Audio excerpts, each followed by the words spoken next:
You won't believe what happened after the HOA illegally sold my Harley, and how I ended up taking them down. Stick around to hear how I used my position as CEO of Harley-Davidson to expose their shady practices and get my bike back. Before we dive into today's story, make sure to hit the like button and subscribe so we can keep bringing you amazing stories like this one. The story begins in a quiet suburban neighborhood where Jack Miller, a successful executive and CEO of Harley-Davidson, resides in a charming home with his family. Jack, a passionate motorcycle enthusiast, had always taken great pride in his custom-built Harley. It wasn't just any bike. It was an engineering masterpiece, gleaming chrome, roaring engine, and intricate details that showcase his love for the brand he now led. His Harley was a symbol of his success, an embodiment of his hard work. And, for Jack, it was much more than a machine. It was an extension of his identity. But not everyone in the neighborhood shared Jack's enthusiasm. Some of the neighbors admired his bike, while others, especially the members of the Homeowners Association, HOA, considered it an eyesore. The loud engine and imposing size of the bike didn't sit well with the HOA's president, Geraldine Williams, and her followers. They complained frequently about the noise, the bike size, and what they perceived as an unpleasant addition to the neighborhood's aesthetic. Geraldine, in particular, seemed to take a personal dislike to the bike, calling it obnoxious and insisting that it lowered the property values of everyone on the block. Every time Jack returned from one of his international business trips, there would be a new complaint waiting for him in his mailbox. Though he'd always been polite, he had grown increasingly frustrated by their petty grievances, but he didn't want to make waves in his peaceful neighborhood. He cherished his home and didn't want to have unnecessary conflicts with his neighbors. Jack had always tried to avoid confrontations. He loved his Harley and loved his home, and although the HOA's complaints irritated him, he didn't think it would escalate to anything serious. But one fateful morning, everything changed. Jack was preparing for an important international business trip to finalize a deal that could potentially secure the future of Harley-Davidson. It was an opportunity he couldn't afford to miss. So, as usual, he left early, kissed his wife goodbye, and promised he'd be back that night. His Harley was parked proudly in the driveway, as it always had been, ready to greet him when he returned. But when he arrived home late that evening, something was terribly wrong. The spot where his beloved motorcycle had always been was now empty. His heart skipped a beat. He couldn't believe his eyes. His first instinct was to check his garage, but it was just as empty. He was certain he hadn't lent it to anyone, and no one in the neighborhood had said anything about moving it. Panic set in, and he immediately called his neighbor, Mr. Green, who lived across the street, but Mr. Green hadn't seen anything unusual. Desperate, Jack called the HOA office. When Jack reached Geraldine Williams, she answered with a calm but cold tone. "Mr. Miller, your bike was removed," she said, as if this were a routine matter. "Removed?" Jack repeated, his voice rising in disbelief. "What do you mean removed? Where is it?" Geraldine coolly explained that the HOA had decided to take action after receiving several complaints. Jack's bike had been classified as an abandoned vehicle due to its constant presence and the complaints about its noise. She then casually informed him that it had been sold at a local auction, in accordance with the HOA's rules, to resolve the situation. Jack's mind raced. Sold? You can't just take something that's mine and sell it. How could you do that without notifying me? How is that even legal? She replied, almost dismissively. We followed the guidelines, Mr. Miller. It was a board decision. The bike is gone now, and you can contact the auction house if you'd like, but it's too late to do anything about it. Jack's stomach churned. His beloved Harley, sold without his consent, without any notice. He was furious. He demanded proof of the sale, asking for receipts or any documents confirming the auction, but Geraldine simply shrugged it off. It's final, she stated flatly, as though this was a matter of no consequence. The more Jack thought about it, the more enraged he became. This wasn't just about a stolen bike. It was a blatant overreach by an HOA with far too much power and no understanding of basic property rights. The audacity of this group to take something so personal from him was beyond infuriating. Jack had worked hard for everything in his life, and he wasn't about to let an unaccountable HOA just take it from him without any consequences. His Harley was more than just a bike. It was a symbol of his hard work, his career, and his pride. This was personal, but as the anger began to settle in, Jack realized something crucial. They had no idea who they were dealing with. Jack wasn't just any homeowner. He wasn't just a man with a bike. They had unknowingly crossed paths with the CEO of Harley-Davidson. His knowledge of the law, his access to resources, and the sheer weight of his position meant that he could fight back in ways they hadn't even considered. The HOA might have thought they could get away with this, but Jack was about to show them just how wrong they were. This wasn't the kind of person they could trample over with impunity.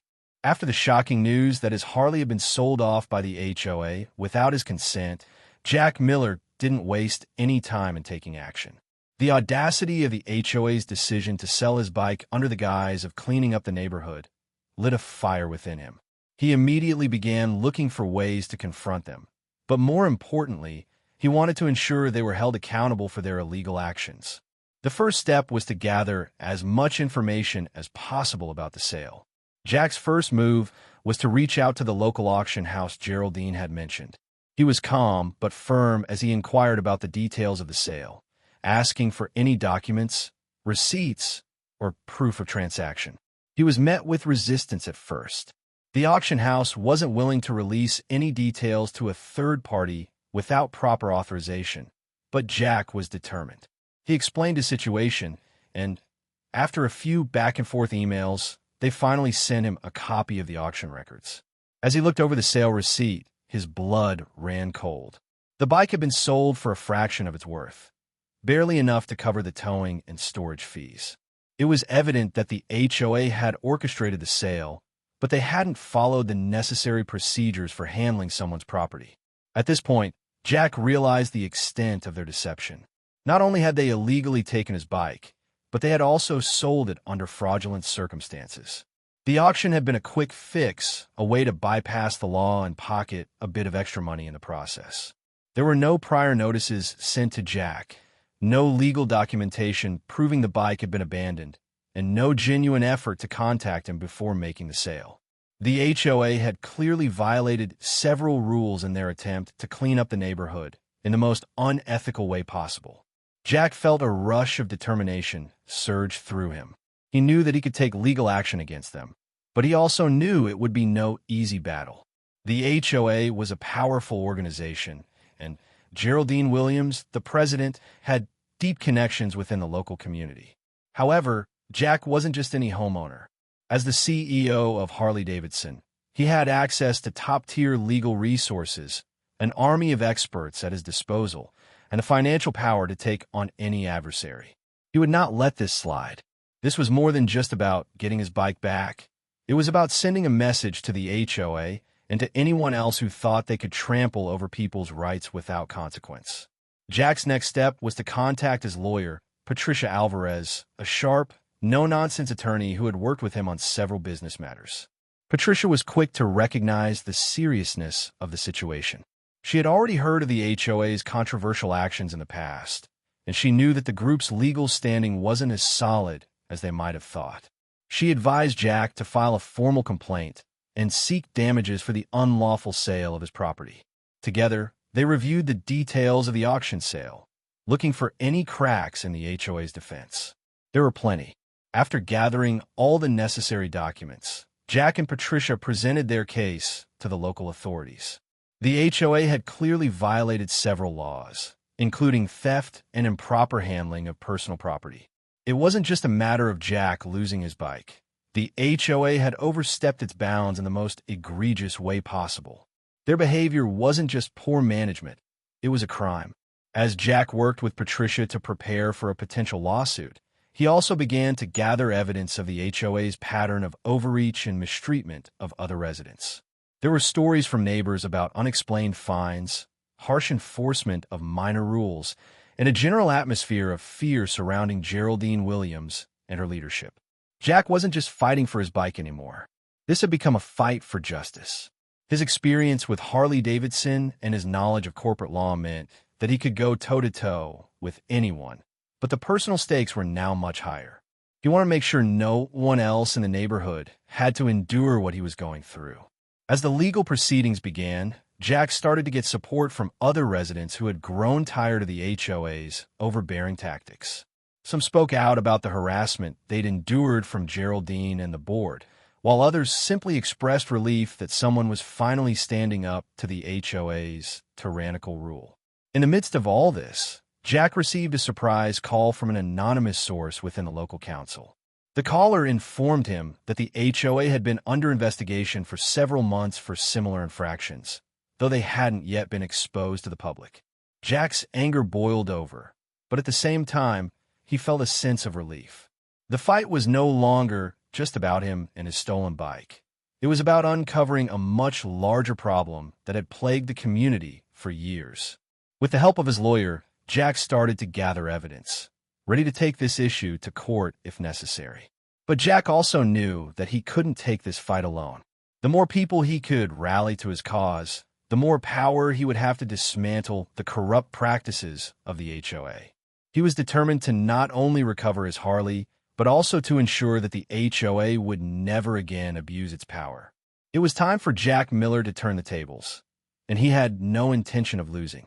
The case against the HOA was now gaining serious traction, and Jack Miller was fully committed to seeing it through to the end. Armed with evidence of the HOA's unlawful sale of his bike, along with testimonies from his neighbors and the media buzzing about the scandal, Jack prepared for the final showdown. The situation had escalated far beyond a simple dispute over property.